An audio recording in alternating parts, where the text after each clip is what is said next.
अस्सलामुअलैकुम। कराची में यख बस्ता हवाएं चलने लगे।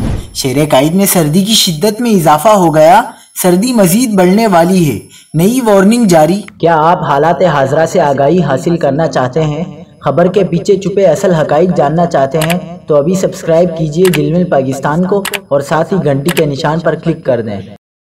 आपको बताते चलें कि कराची में सर्द हवाएं चलने का सिलसिला आज बरोज़ जुम्मा 13 जनवरी को भी जारी है, जहां दर्जा हरारत 11 डिग्री सेंटीग्रेड रिकॉर्ड किया गया।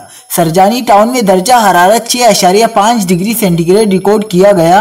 महकमा मौसमियात के मुताबिक आज मामूल से तेज हवाएं चलेंगी। शहर में सुबह सवेरे दर्जा हरारत 12 डिग्री रिकॉर्ड किया गया है। शुमाल मगरिब से चलने वाली हवाओं की रफ्तार 24 किलोमीटर फी घंटा है। दर्जा हरारत गिरने से शहरियों को एक बार फिर जाड़े का मजा आ गया है। आज से 16 जनवरी तक कराची कोल्ड वेव की लपेट में रहेगा। सर्दी बढ़ते ही शहर में गैस की किल्लत भी बढ़ गई है। तकरीबन 40% इलाकों में खाने के औकात में भी गैस गायब है।